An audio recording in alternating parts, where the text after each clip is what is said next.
নমস্কার বন্ধুরা, আর জি কুকিং চ্যানেলে আপনাদের সবাইকে স্বাগত। আজ নিয়ে হাজির হয়ে গেলাম নামমাত্র তেল মশলা দিয়ে এই গরমের জন্য উপযোগী উচ্ছে আলু দিয়ে বড় কাতলা মাছের পাতলা ঝোল, যেটা এই এত তপ্ত গরমে খেতে কিন্তু অসাধারণ লাগে, আর পেটটাও ঠান্ডা থাকে, শরীরটাও ভালো থাকে। তো চলুন শুরু করা যাক। আমি এখানে 800 গ্রাম কাতলা মাছ খুব ভালো করে ধুয়ে লবণ হলুদ মাখিয়ে রেখেছি, আর এইখানে আলু উচ্ছে লম্বা লম্বা করে কেটে নিয়েছি। এবার আমি উনুনে কড়াই বসিয়ে তেল দিয়ে দিচ্ছি। তেলটা গরম করে এখানে আমি 1 চামচ লবণ দিয়ে দিলাম।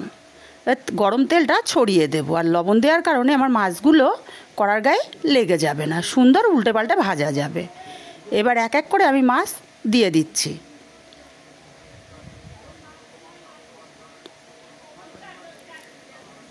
এবার মাছগুলো আমি এক পিঠ ভাজা হলে উল্টে পাল্টে ভেজে নেব।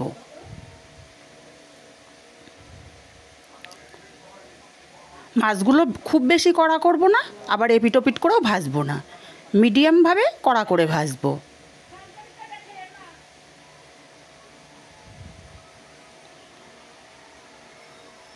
দেখুন মাছগুলো লাল লাল করে ভেজে নিয়েছি। এবার মাছ আমি তুলে নেব। দেখেই বুঝতে পারছেন খুব বেশি আমি কড়া করিনি। মাছগুলো তুলে নেব, আর বাকি যে মাছগুলো আছে আমি মাছগুলো সব একইভাবে ভেজে নেব।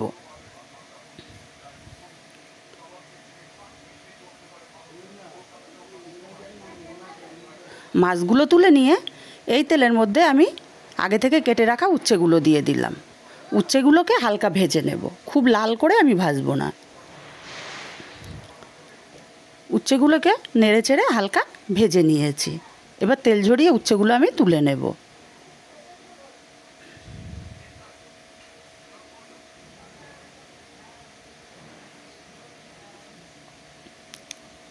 উচ্ছেগুলো তুলে নিয়ে এই তেলে আমি রান্নাটা করব। এই তেলের মধ্যে আমি দিয়ে দিলাম অল্প একটু কালো জিরে। কালো জিরে ফোড়ন দিয়ে কেটে ধুয়ে রাখা আলুগুলো দিয়ে দিলাম। আলুগুলো আমি নেড়ে চেড়ে ভেজে নেব, আর ঢাকা দেব, তাহলে আমার আলুগুলো সেদ্ধও হবে আবার ভাজাও হয়ে যাবে। 2 মিনিট পর পর আমি ঢাকা খুলে নেড়ে দেব। দেখুন আলুটা এক পিঠ বেশ ভালোভাবে ভাজা হয়ে গেছে। আমি নেড়ে চেড়ে দিয়ে আবারও মিনিট 2-1 জন্য ঢাকা দিয়ে দেব। 2 মিনিট পরে ঢাকাটা খুলে নিলাম। আলুটা বেশ সুন্দর লাল লাল করে ভাজা হয়ে গেছে।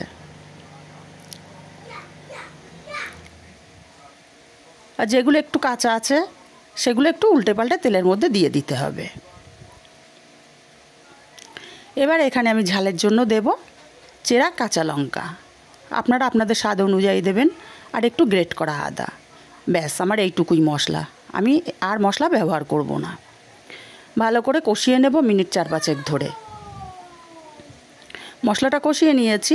এবার দিয়ে দিচ্ছি স্বাদ মতো লবণ, আর দিয়ে দেব পরিমাণ মতো হলুদ, আর সামান্য একটু কাশ্মীরি লঙ্কার গুঁড়ো দিচ্ছি, এটা কালারের জন্য। দিয়ে দিলাম অল্প একটু জল। আমি আলুটা আরও কিছুক্ষণ কষিয়ে নেব, জলটা একদম শুকিয়ে যাওয়া পর্যন্ত। কষাতে কষাতে জলটা কিন্তু শুকিয়ে এসছে। এবারে আমি এইখানটায় পরিমাণ মতো জল দিয়ে দেব। যেহেতু আমি এটা পাতলা ঝোল করব, তার জন্য জলের পরিমাণটা আমি বেশিই ব্যবহার করব।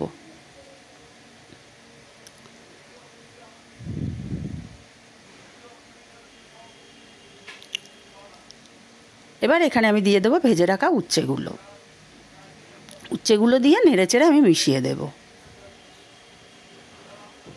এবার ঢাকা দিয়ে আমি রান্না করব 5 মিনিট। 5 মিনিট পর ঢাকাটা খুলে নিলাম। নেড়ে চেড়ে আমি দেখে নেব আলুটা আমার সেদ্ধ হয়েছে কি না। হ্যাঁ, আলুটা আমার পারফেক্টভাবে সেদ্ধ হয়ে গেছে। এবার আমি এক এক করে মাছ ঝোলের মধ্যে দিয়ে দেব।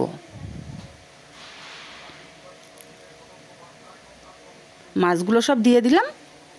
এবার আমি মাছগুলো দিয়ে আরও মিনিট 3 ফুটিয়ে নেব, যাতে মাছের মধ্যে ঝোলটা সম্পূর্ণ ঢুকতে পারে। 3 মিনিট পর দেখুন ঝোলটা কিন্তু অনেকটাই কমে এসছে। আমি এর চেয়ে বেশি আর ঝোলটা ফোটাবো না, যেহেতু এটা পাতলা ঝোল। এইবারে এখানে আমি দিয়ে দেব ভাজা মশলা। এখানে ধনে জিরে আর 2টো শুকনো লঙ্কা শুকনো খোলায় ভেজে গুঁড়ো করে নিয়ে দিয়েছি 1 চামচ। এই ভাজা মশলাটা দিয়ে আমি 1 মিনিট মতো ফুটিয়ে নেব।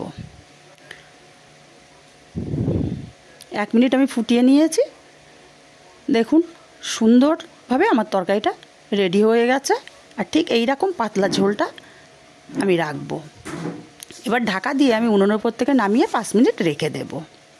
আর 5 মিনিট পরে তৈরি হয়ে গেল আমার এই গরমে আরামদায়ক উচ্ছে আলু দিয়ে কাতলা মাছের পাতলা ঝোল, যেটা খেতে অসাধারণ লাগে।